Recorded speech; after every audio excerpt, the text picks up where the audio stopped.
Now we have on the show, we have Gary. How is it, Kirsh? Excellent. Yes. All right, nailed it the first time. First Area time. manager for ITC, and this is the monthly ITC energy report. Today we're going to be talking about the environment. So thanks for joining us today, Gary. Why don't you kick it off by reminding viewers of what ITC does? Because they see these power lines and they think, oh, it's got to be DTE, but not the case, right? I certainly appreciate it. And thank you, Mike and Matt, for the opportunity to be here today. It's always a privilege for me to be able to share the ITC story. But when we think of the power that keeps the lights on in our homes and businesses, we need to consider it flows through a three-part system. It starts in the plant that creates the generation of energy. Then it travels long distances through our high voltage transmission lines, such as ITCs. And finally is carried to smaller local lines called distribution lines, bringing that electricity back into our homes and buildings. In some of the things that individuals may not know is that ITC is the nation's largest independent electricity transmission company. And unlike other local power companies, we are uniquely focused on just the transmission portion, that center portion of the system. We appreciate the opportunity to develop, build, and maintain the transmission infrastructure that holds that three-part system together and have the ability to move that power from where it's generated to where it's needed. And we also often try to use the correlation that just like our highways move a lot of people across the country through a network of roads, we do the same thing with energy. My role is ITC area manager. I'm responsible for our permitting and outreach for vegetation management and maintenance projects, as well as outreach and relationship building with our local, state, and federal agencies. Some of those include the local elected officials, Michigan DNR, U.S. Forest Service, U.S. Fish and Wildlife. And more pertinent probably to this conversation is internally to ITC. I work directly with ITC's environmental manager and coordinating our efforts to verify that our maintenance and vegetation projects meet our environmental regulations, as well as ITC's stewardship outreach. I don't know if you know, but a couple of months ago, I did the helicopter ride with the crew out of Ann Arbor Airport and flew over the lines. I always enjoy that. Some people are a little nervous flying over high tension lines very low, but for me, it was a rush, so I enjoyed it. Yeah, I was amazed at how nice of a job you guys do. I mean, the trees are way cut back, and I was amazed that there was farmers working underneath the lines because I guess, how high can corn grow, right? So, no, I'm very much aware of the program. So anyway, Matt, go ahead. Next question. Well, let's kick things off with an overview of ITC's environmental commitment. What does it mean when you say ITC is committed to the environment? Certainly. And that's an honor that very few people have to ride in that helicopter. So that's a great thing you can check off your bucket list. That's it. Did it one time with your boss. So Simon and I did it one time a couple of years ago. Oh, wonderful. Yeah. And it may have been our farm. I work under those power lines since I was born. We've got a farm that the transmission lines cross through our farm. So very well aware and know our corn has never reached at the bottom of the line. So we're very 100 feet that you don't get corn that high usually. No. So, but at ITC, we pride ourselves in being good stewards of the environment, as you mentioned. And we try to make environmentally conscious decisions in our day-to-day operations. And that includes everything from designing our transmission lines to how much paper we use in our offices. Now, ITC realizes that each of these actions has environmental impacts. Everything we do has an impact on the environment. So we work to implement programs that are environmentally responsible in working together with nature.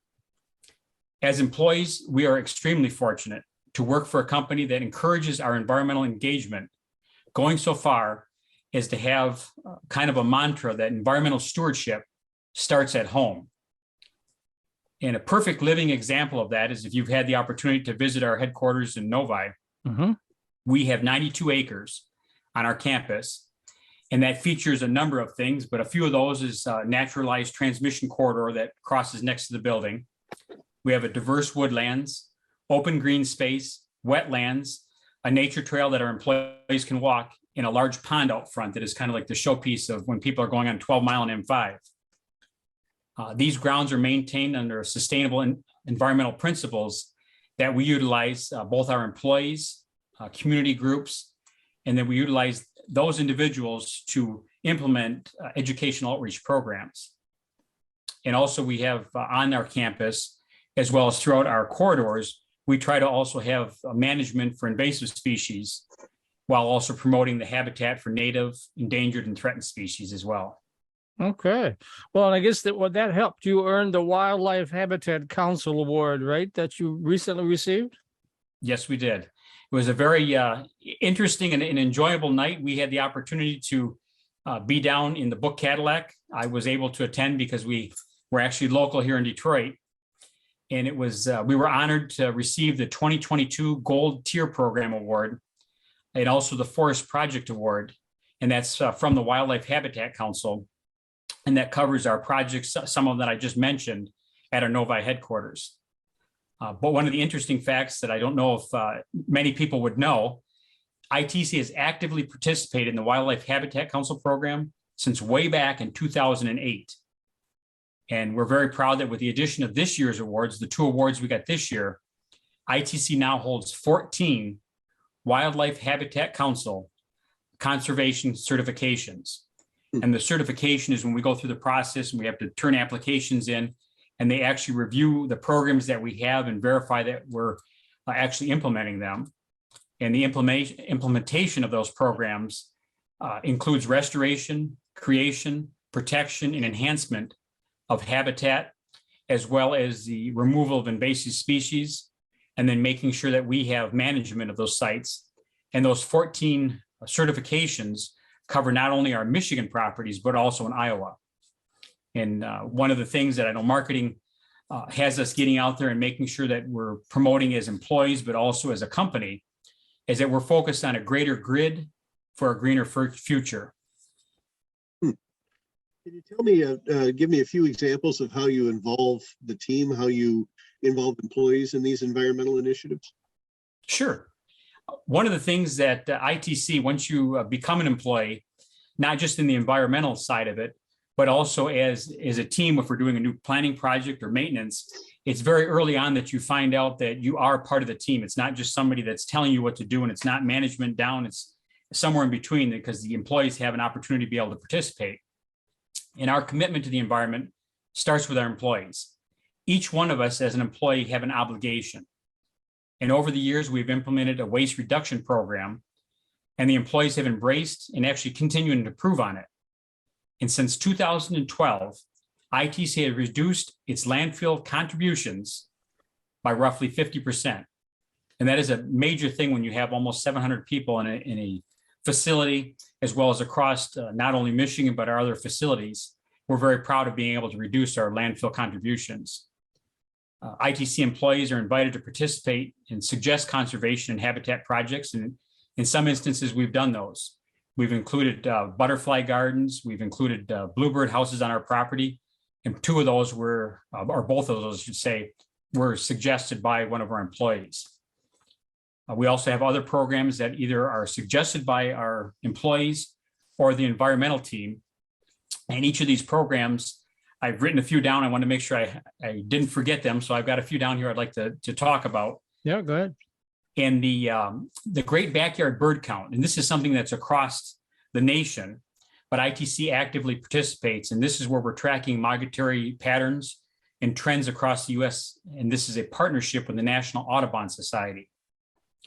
On ITC's property, we have a vernal pond, little pool, I should say. And working with the Michigan Vernal Pool Project, we have employees that go out there and observe the wildlife and vegetation that occurs in the pond from our observations on the edge, or even animals and plantings that are near the vernal pools. We've also had employees volunteer to assist in the installation and maintenance of corridor native species demonstration gardens, as I mentioned, with our butterfly gardens, and then as well as a pollinator garden. And that's right outside of our window. So from probably the 2nd floor up, you can still watch that, and you do see the birds and the other pollinators flying in and out of that garden. And on a few occasions, we've had, as employees, had to roll up our sleeves and go out there and address some of the invasive species, such as garlic mustard and other non-desirables that were on the property. And we as employees were actually physically involved and engaged in that. It wasn't just a contract where we hired somebody else. We actually got to directly involved. And one of the most rewarding activities, I think, for our employees is the monitoring of our bluebird nesting boxes and our bat roosting boxes. I personally have not been too involved with the bat ones, but I do have the bluebird nesting boxes I was involved with building and also having them installed. So it's a neat project to go out there and find out how many new bluebirds we have every year. Speaking of birds, there has been some concern about birds landing on transmission lines and what that may or may not do to them or with them. So what's up with that? What can you talk about there? Sure, that's certainly an important issue, and it's something that's very emotional when something does happen to a bird, whether it's our lines or somewhere else. But we consistently and constantly work to make sure that our high voltage transmission lines can coexist with nature. We've had situations where projects have been in areas where birds frequent, and as I mentioned, sometimes it's a migration path. And if birds contact our high voltage lines, unfortunately, it can be a problem. And to help deter these birds from contacting our lines, in several situations, we have installed bird diverters. Now, I'm sure your next question will be, what's a bird diverter? Yes. So it's a Johnny Carson ad here. Yeah. Right? There we go. But the bird diverters, I never knew it until I started with ITC. Bird diverters are highly visible. They're a coil, and that coil is directly attached to the lines, so that it makes it more visible for some of the species of larger birds that would be impacting the lines or be impacted by those lines. And in some areas where our lines have been installed, we've installed more than 1,000 of these diverters. Now, I'm certainly not qualified to install the diverters, but I certainly appreciate the utility workers who have this job. Now, if we can take one moment to consider the tedious and potentially dangerous task. If I was down on the ground and I had to roll this coil around that line, that would be enough of a job. But our utility workers are tethered, attached to. Now, this is the outside of a helicopter, and you flew in one of the helicopters. Oh, yeah. And they perform this work as the helicopter kind of hovers over top of our lines. This individual sits on the edge and manually installs each one of these coils one by one. I think Matt just raised his hand. You wanted a job. You get ready to retire, Matt. You want that job, right? So, no? Sure, no problem. Yeah. Yeah, that sounds about exciting, huh? And bird diverters are one way. Another way is that if we do have the opportunity to design our lines, we try to design the lines in accordance by the Avian Power Line Interaction Committee, which is also sometimes referenced as APLIC. You might hear that abbreviation.